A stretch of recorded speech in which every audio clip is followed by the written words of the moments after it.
Chers amis, chers auditeurs, bonjour, Monique Nakache à l'antenne pour Paris Culture et Spectacle.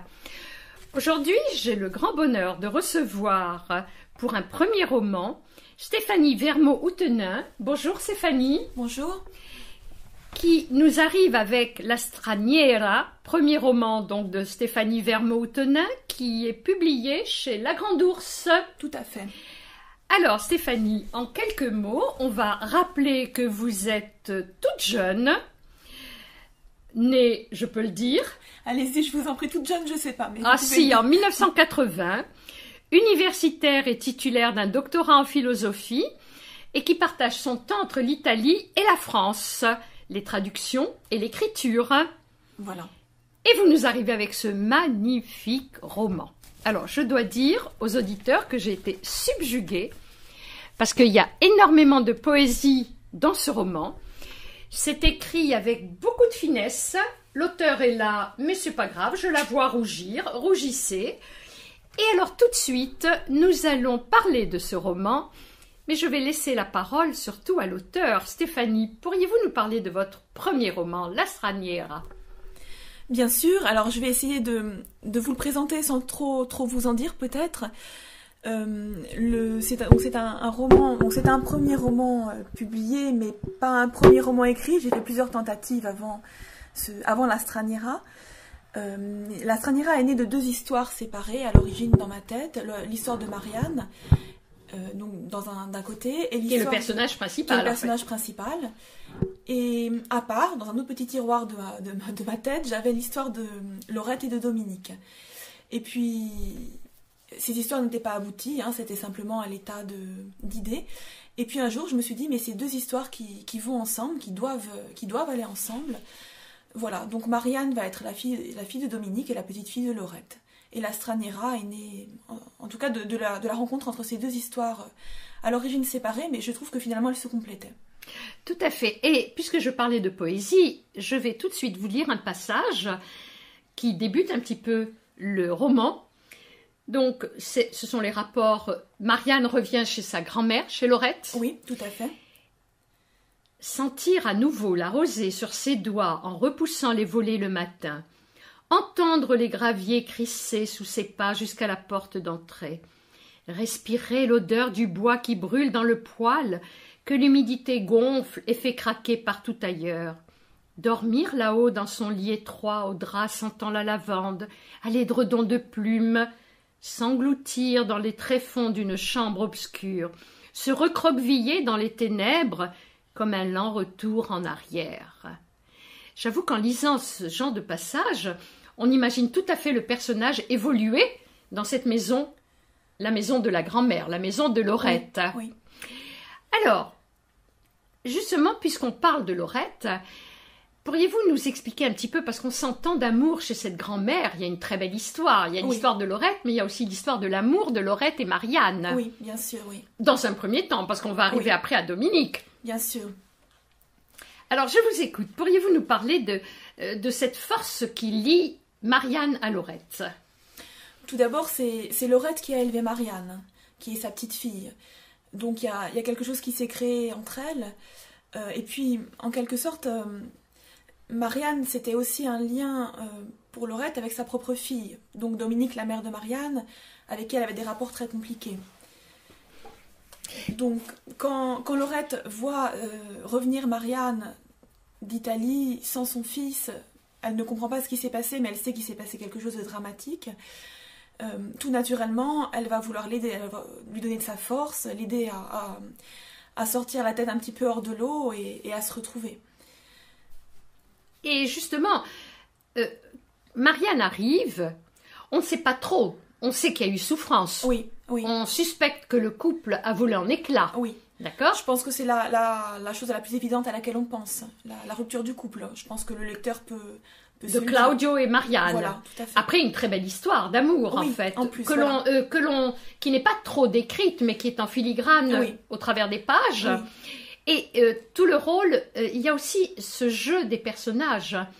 Parce que la belle-sœur Monica, qui a un drôle de jeu, en fait, qui est quand même assez hypocrite. Tout à fait. C'est-à-dire c'était la meilleure amie de Marianne, l'une des personnes qui a été le plus proche d'elle. Et finalement, elle va se retourner contre elle tout de suite, sans essayer de comprendre, sans essayer de l'écouter, de lui parler. Elle va la renvoyer directement en France.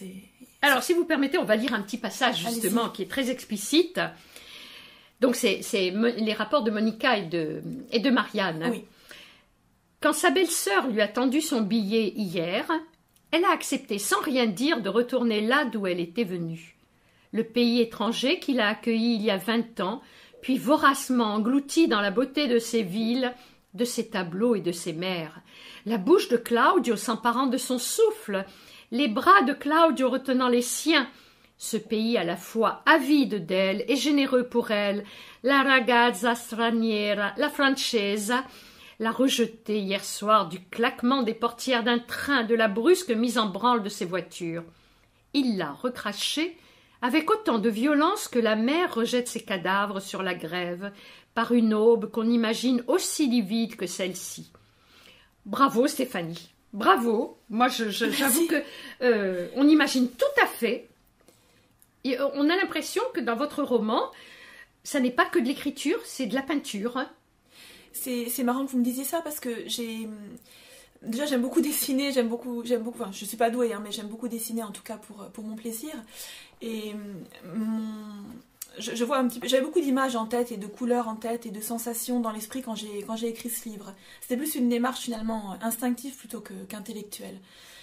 Et l'Italie en plus c'est un pays plein de couleurs, plein de saveurs, de couleurs, de mouvements et voilà. On le sent au travers de votre plume, parce que quand vous parlez de Rome, on voit tout à fait ces murs un peu ocre. Il y a beaucoup de couleurs, en fait. Oui. Et je me suis surprise à penser, parce que je vais vous le dire après. Maintenant, je souhaiterais que vous nous parliez un petit peu de la fille de Laurette, donc de Dominique. Oui. Dominique qui est quand même la charnière entre Laurette, la grand-mère, et la petite fille, qui est Marianne. Tout à fait. Que s'est-il passé? Comment est cette Dominique? Parce que c'est un caractère très étrange, mais c'est en même temps une histoire très bizarre. Dominique, en même temps, c'est une petite fille qui a été un petit peu sacrifiée, paradoxalement. Alors, je pense qu'il ne faut pas que j'en dise trop. Bien sûr. Voilà. Alors, ça va être peut-être un petit peu difficile de répondre sans trop en dire, mais c'est quand même une petite fille qui a fait quelque chose, qui a changé sa vie, mais elle a fait cette chose sans vraiment sans se rendre compte, en fait, de ce qu'elle faisait. Et toute sa vie a été conditionnée par ça, après. Et donc c'est un personnage qui peut être très antipathique, je pense, elle abandonne pas sa fille, mais elle est très très distante. Elle est odieuse avec sa mère, elle part loin, elle est insaisissable, c'est un mur en fait, Dominique. Hein. Mais en même temps, c'est quelqu'un qui a une grosse souffrance en elle, qui n'a jamais pu l'exprimer. Et j'espère qu'en découvrant son histoire, en tout cas, les lecteurs auront un peu de pitié pour elle, parce que finalement, c'est aussi une victime. Je dois dire que même... on va pas divulguer ce qui se passe dans le roman. Elle finit par nous devenir sympathique. Il y a une tranche de votre roman où la sympathie bascule. Oui. Dominique nous apparaît à la limite un peu plus sympathique que Laurette. Oui. À cause, mais n'en disons pas plus. J'invite les auditeurs à lire ce roman parce que c'est très complexe. Oui, parce que on ne sait pas ce qui s'est passé entre elles, en fait. Alors, je pense qu'on ne sait pas à l'origine si c'est Laurette qui a maltraité sa fille. Je ne sais pas si on va jusqu'à penser ça, mais... Ou si c'est... Puis finalement, à un moment, on découvre que ce n'est pas forcément le cas. C'est peut-être plus la faute de Dominique, entre guillemets. Voilà. Alors, je pense que ça... Il y a une bascule du questionnement qui est toujours permanent. Oui, puis est-ce qu'on peut dire que c'est vraiment la faute de l'une ou l'autre, finalement? J'espère ne pas avoir... Non, je pense en tout cas que vous n'avez pas tranché. Et je pense que nous, en tant que lecteurs, on ne tranche pas non plus. D'accord. Hein? Mais ce que j'ai trouvé très très beau, parce que je dirais presque que c'est un roman de femme, mais c'est partiellement vrai, parce qu'il y a quand même, quand on réfléchit, 6 hommes qui apparaissent dans ce roman, mais qui sont en souterrain. Oui. Hein? C'est vraiment la prédominante et vraiment donne la place de la femme. Oui. On étudie la femme. Les hommes sont un petit peu en second plan, mais ils ont quand même des rôles clés dans l'histoire, je pense. Tout à fait. Tous. On va pas les citer. Mais alors, justement, Marianne donc s'installe et est folle amoureuse de ce Claudio. Je crois que le couple est très amoureux, en fait. Très amoureux, oui. C'est une grande histoire d'amour, oui. Arrive un enfant qui est peut-être la résultante de la fin des sentiments profonds? Alors ça, on ne le sait pas. On le suspecte. On le suspecte. Voilà, je laisse les lecteurs en décider. En fait, Marianne le suspecte elle-même en réfléchissant qu'est-ce qui a amené cet amour à se terminer. Est-ce que à l'époque où on a conçu cet enfant, c'était déjà le signe que quelque chose s'était rompu entre nous et n'allait plus? Et pour ce faire, nous allons lire un petit passage. Un enfant aurait été de trop dans cet amour qui absorbait entièrement leurs affects, comme il mobilisait leur corps. Un enfant, leur semblait-il, les aurait détournés l'un de l'autre, aurait brisé leur union au lieu de la parfaire, comme c'était le cas pour d'autres couples, pour, semble-t-il, la majorité des couples autour d'eux. Alberto et Monica et la plupart de leurs amis avaient tous des enfants. La dernière phrase nous amène à penser que la finalité du couple est d'avoir des enfants. Il ne faut pas oublier que ça se passe quand même en Italie. Ça se passe en Italie, le concept de famille est très très important. Même en France, je pense, des couples qui choisissent de ne pas avoir d'enfants, ça reste des couples un petit peu atypiques de toute façon. Ils sont facilement critiqués, jugés, alors que je pense qu'on ne devrait pas se sentir obligé d'avoir des enfants. Il faut que ce soit un désir, une envie.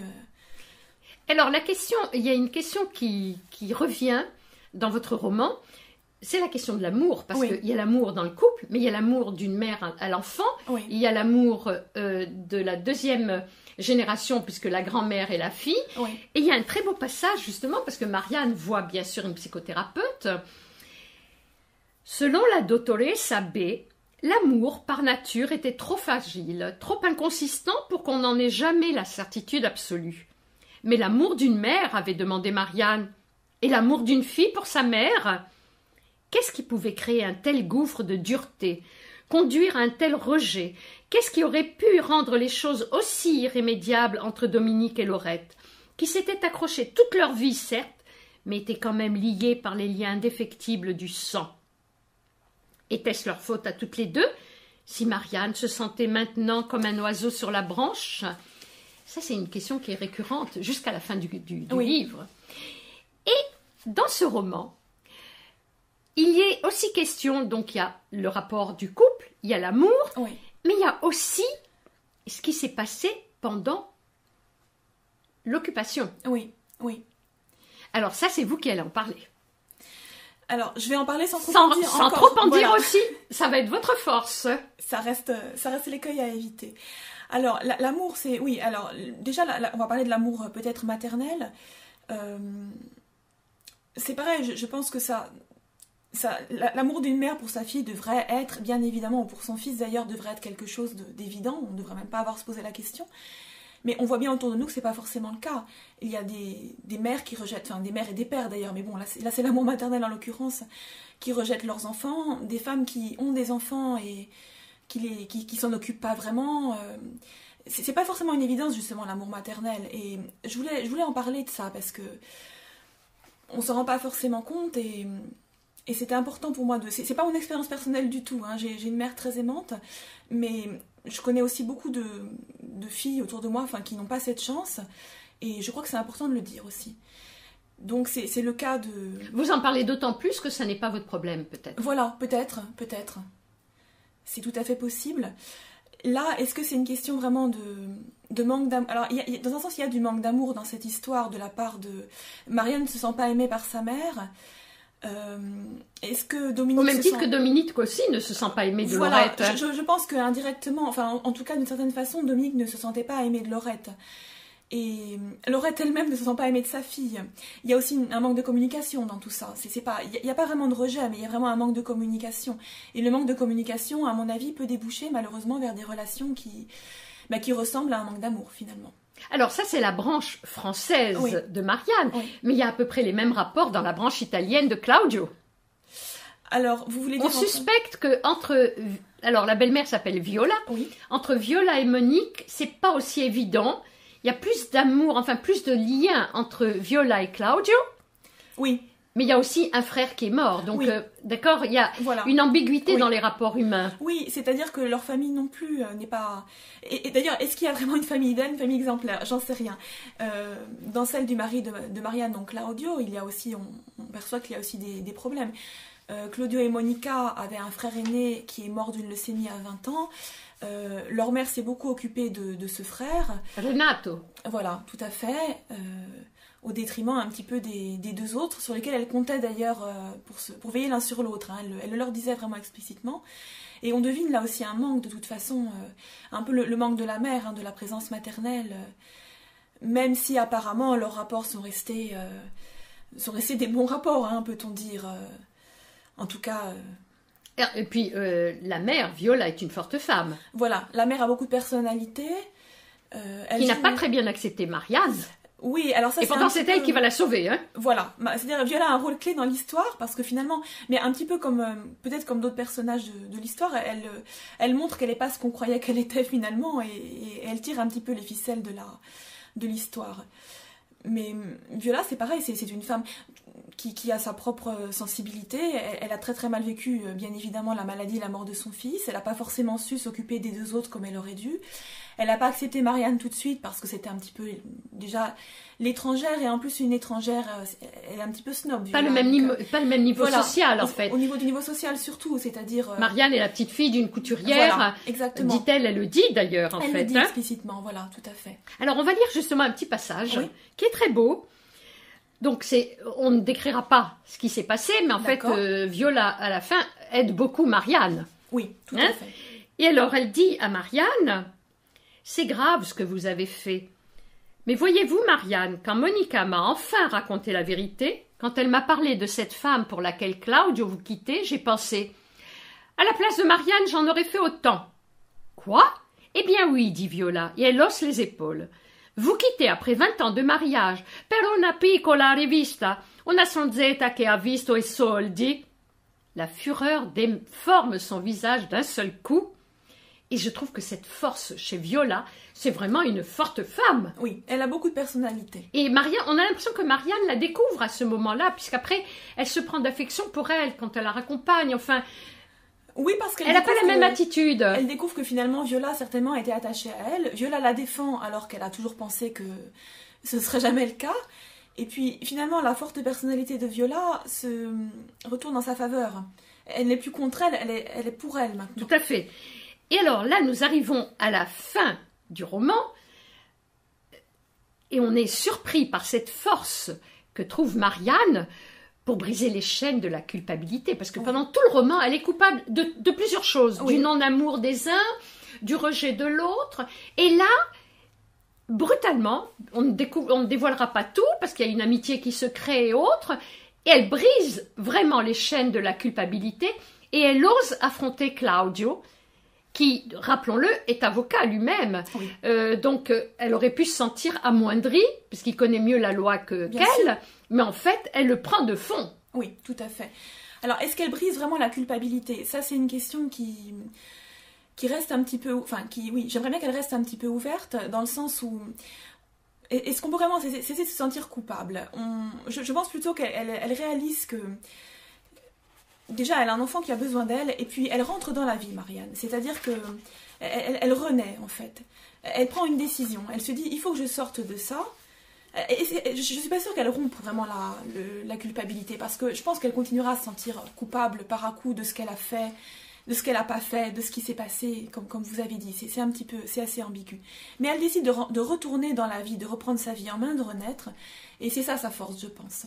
Cette capacité à sortir un petit peu du gouffre dans lequel elle était enfouie et retourner à la lumière. Et elle va même plus loin parce que quand elle affronte au téléphone Claudio pour lui dire, parce qu'il lui dit, je te laisse l'appartement, je te laisse tout, mais je prendrai mon fils, et elle lui dit, attention, tu es avocat de pénal, mais pas de civil. Ah oui, tout à fait. Elle lui montre qu'elle connaît bien elle connaît mieux son métier qu'il ne le pensait, parce qu'elle a toujours eu en tout cas de la distance par rapport à... Marianne, c'est une artiste, c'est une photographe. Oui, tout à fait. Claudio, c'est un juriste, donc c'est vraiment deux mentalités opposées au niveau du travail. Marianne s'est toujours tenue à distance de son cabinet. Et puis finalement, elle lui montre qu'elle connaît aussi bien que lui ce qu'il fait et qu'il va pas la voir comme ça. Surtout qu'en fait, elle a vécu avec un monde de juristes, puisque Alberto aussi est juriste, Monica aussi. Enfin, et en fait, on s'aperçoit qu'elle arrive à trouver la force, sûrement de se documenter, d'apprendre, et puis surtout de leur tenir tête. Exactement, oui. De montrer qu'elle est là, elle est revenue en fait. Eh bien, Stéphanie Vermoutenin, je vous remercie pour ce passage dans notre radio. C'est moi qui vous remercie. Je rappelle ce livre écrit avec beaucoup de poésie, La Straniera, qui est apparu à la Grande Ourse. Oui. Merci Stéphanie. Merci à vous. Quant à moi, chers amis, je vous dis à la semaine prochaine. Monique Nakache pour Paris, Culture et Spectacle.